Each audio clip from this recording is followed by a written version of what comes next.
नमस्कार प्रिय विद्यार्थियों। आज की इस ज्ञान गंगा क्लासेज में आपका हार्दिक स्वागत व अभिनंदन। आज अपन कक्षा 8 की प्रखर हिंदी कार्य पुस्तिका जो 2024-25 में चल रही है उसके कार्यपत्रक नंबर 41 से 45 तक को हल करेंगे। साथ ही आकलन नंबर 7 को भी पढ़ेंगे। मैं आशा करता हूं कि आपको ज़रूर समझ में आएंगे। साथ ही मैंने अब तक 1 से 40 तक के कार्यपत्रक हल करवा दिए हैं, उसको भी आप देख सकते हैं। शुरू करते हैं कार्यपत्रक नंबर 41। कार्यपत्रक 41 शब्दकोश का उपयोग कर पाना।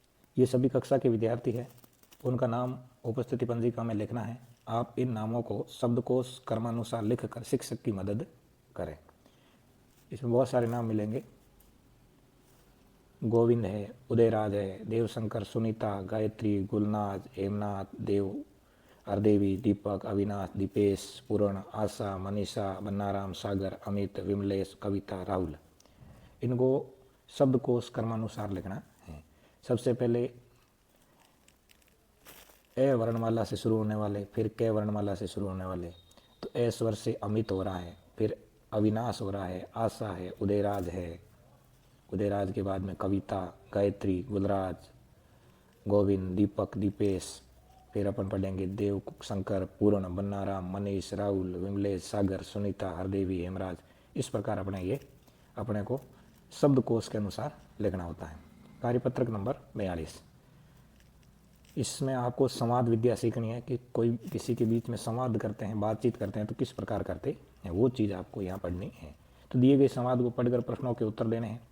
एक मिनी है और एक शेखू है। मिनी कहती है कि तुम्हारी दीपावली पर कितने दिन की छुट्टी है। तब शेखू कहती है कि हमारी 1 सप्ताह की छुट्टियाँ हैं। तब मिनी क्या कहती हैं, तब तो बड़ा मज़ा आएगा तुम्हें। शेखू कहती है इस बार मैं खूब पटाखे खरीदूंगा। मिनी कहती है मैं बिल्कुल पटाखे नहीं चलाऊंगी। शेखू पूछता है भाई क्यों। मिनी कहती है पटाखों से प्रदूषण फैलता है। शेखू कहता है पटाखों के बिना दीपावली का मज़ा ही क्या। तब मिनी क्या कहती है कि पटाखों से निकलने वाला धुआं हमारे स्वास्थ्य को क्या करेगा, नुकसान पहुंचाता है। शेखू कहता है वैसे तो मेरे दादा जी को भी पटाखे पसंद नहीं हैं, पटाखों से सांस और आँख की बीमारियां बढ़ जाती हैं। तब मिनी कहती हैं जब तू सब जानता है तो फिर ऐसा काम क्यों करता है। तब शेखू कहती ठीक है मैं भी इस साल पटाखे नहीं चलाऊंगा। शेखू कहता मैं पटाखे इस बार नहीं चलाऊंगा, यानी मिनी की बात मान लेता है। तो इस प्रकार ये संवाद हुआ। अब अपने को इसी से संबंधित प्रश्नों को हल करना कि मिनी दीपावली पर पटाखे क्यों नहीं चलाती थी। क्योंकि पटाखों से प्रदूषण फैलता है तथा इससे निकलने वाला धुआं है वो हमारे स्वास्थ्य को नुकसान पहुंचाता है। पटाखों का धुआं हमारे स्वास्थ्य को कैसे प्रभावित करता है। तो पटाखों का धुआं से श्वास से संबंधित और आँखों में जलन से संबंधित प्रभाव पड़ते हैं। मैं बिल्कुल पटाखे नहीं चलाऊंगी, ये ऐसा किसने कहा था। तो मिनी ने कहा था कि मैं बिल्कुल पटाखे नहीं चलाऊंगी। आगे प्रश्न नंबर 4। आप सब दीपावली कैसे मनाते हैं। तो हम सब दीपावली के दिन नए कपड़े पहनते हैं, लक्ष्मी पूजन करते हैं, मिठाइयाँ खाते हैं। इस तरीके से हम दीपावली मनाते हैं। कौन कौन से प्रदूषण से हम और हमारी धरती प्रभावित हो रही है। तो वायु प्रदूषण से, ध्वनि प्रदूषण से, जल प्रदूषण से, पर्यावरण प्रदूषण से, मृदा प्रदूषण से हमारी जो धरती माँ है वो क्या हो रही है, प्रभावित हो रही है। अगला कार्यपत्रक नंबर 43। कार्यपत्रक 43 क्रियाकाल को पढ़ना है इसमें आपको। तो निम्नलिखित वाक्यों में होने वाली क्रिया के काल को बताने वाले शब्दों को ढूंढ कर लिखना है। तो इसके अंदर पहला है कि यह दुकानदार सामान कम तोलता है। तो इसमें क्रिया का काल बताना है। तो इसमें कौन सी क्रिया है और उस क्रिया का काल क्या है। तो क्रिया है, इसमें काल है, वो बताना है। क्रिया का काल तोलता है। इसी प्रकार कल मैं विद्यालय नहीं गया। तो इसमें गया है वो क्रिया का काल बताने वाला शब्द है। बंदर केला खा रहा है। तो इसमें खा रहा है ये क्रिया का काल बता रहा है। बबीता गीता से आगे निकल जाएगी। तो निकल जाएगी ये काल बता रहा है। कल चित्रकला की प्रतियोगिता होगी। तो इसमें होगी और क्रिया का काल बताने का काम कर रहा है। प्रश्न नंबर 2, दिए गए वाक्यों के काल को समझकर सही विकल्प पर सही का निशान लगाना है। जैसे पहला वाक्य के अंदर जो लिखा है कि वह सिनेमा जाएगा, यानी भविष्य की बात कर रहा है। तेज आंधी आई थी, यानी भूतकाल की बात कर रहा, आई थी।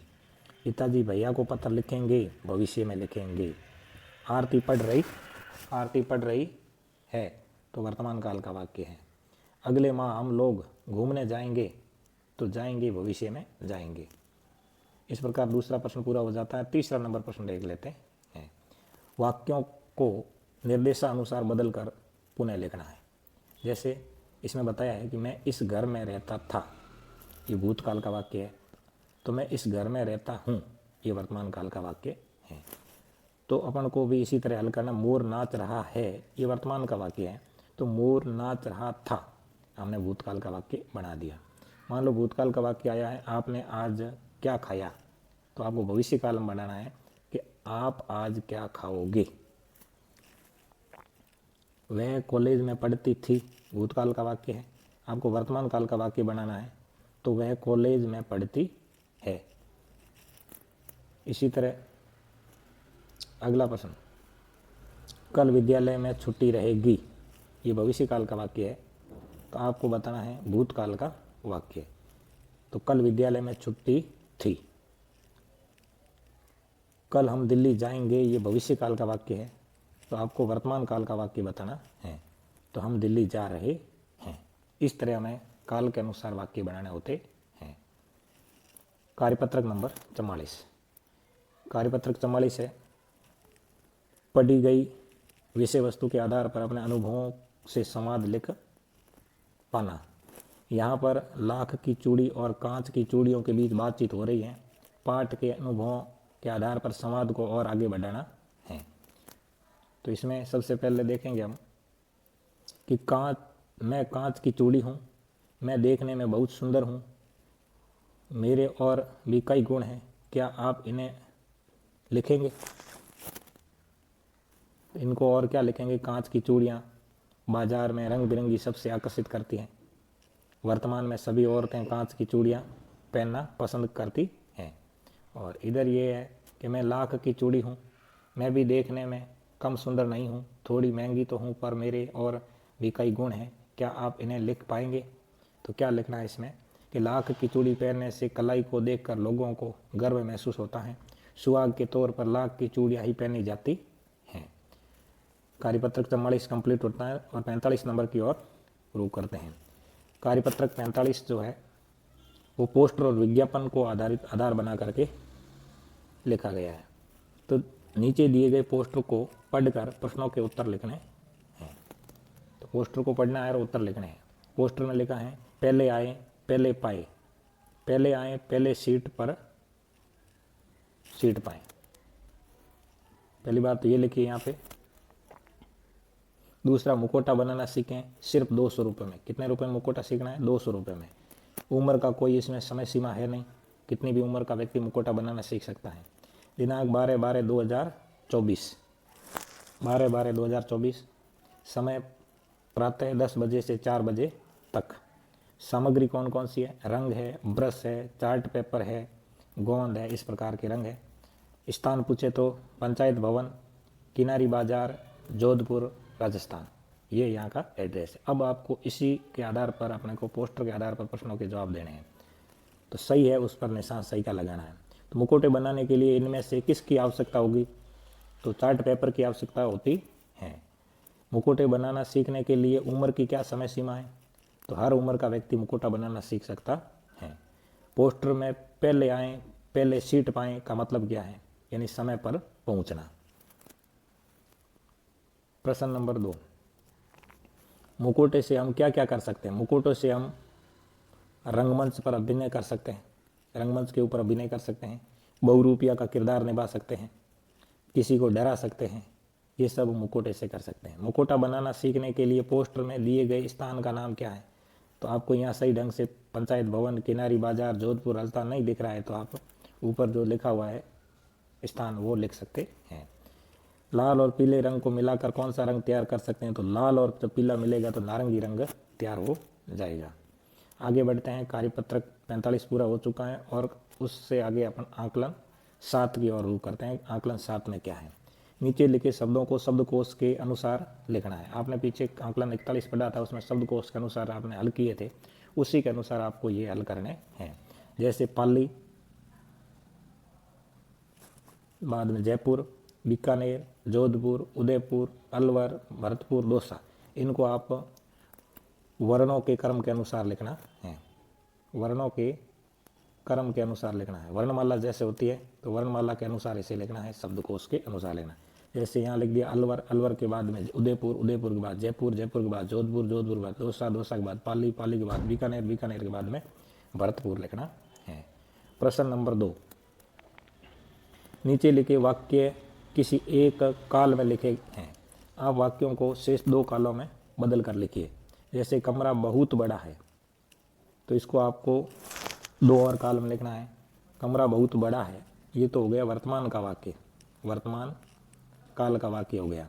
कमरा बहुत बड़ा था, ये भूतकाल का वाक्य हो गया। और कमरा बहुत बड़ा होगा, ये भविष्य काल का वाक्य हो गया। इसी तरह बच्चा रोता रोता बोला, कब बोला? भूतकाल की बात हो रही, बोला। बच्चा रोता रोता बोल रहा है, वर्तमान काल की बात हो रही है। और बच्चा रोता रोता बोलेगा, भविष्य में बोलेगा। इस प्रकार आपको ये हल करने हैं। प्रश्न नंबर 3 की ओर रुख करते हैं। निम्नलिखित संवाद को आगे बढ़ाना है। मैं सूरज हूँ, मेरे निकलने से ही दिन होता है। तब चांद कहता है, मेरा नाम चांद है, मैं तो भाई रात को निकलता हूँ। तब सूरज कहता है, मेरे निकलने के बाद ही लोग उठते हैं। चांद कहता है, लेकिन मेरे निकलने के बाद लोग आराम से सोते हैं। सूरज कहता है, मेरे निकलने के बाद लोग काम पर जाते हैं। चांद कहता है, मेरे निकलने के बाद लोग काम से घर आ जाते हैं। सूरज कहता है, मैं सर्दी में लोगों को विटामिन डी प्रदान करता हूँ। चांद कहता है, मैं पूर्णिमा के दिन धरती माँ को जगमगा देता हूँ। इस प्रकार दोनों के बीच में क्रियाकलाप चलता है। प्रश्न नंबर 4, अधिक शोरगुल को ध्वनि प्रदूषण कहते हैं। इस प्रकार और कौन कौन से प्रदूषण होते हैं? 2 नाम लिख रहे हैं। तो एक तो होता है वायु प्रदूषण और एक होता है मृदा प्रदूषण। इसके साथ अपनी आज की क्लास यहीं समाप्त होती है। अगर क्लास अच्छी लगे तो लाइक, कमेंट और सब्सक्राइब ज़रूर करें, ताकि आपका दोस्त आपके वीडियो इसी तरह आपके सामने लाता रहे। जय हिंद, जय भारत।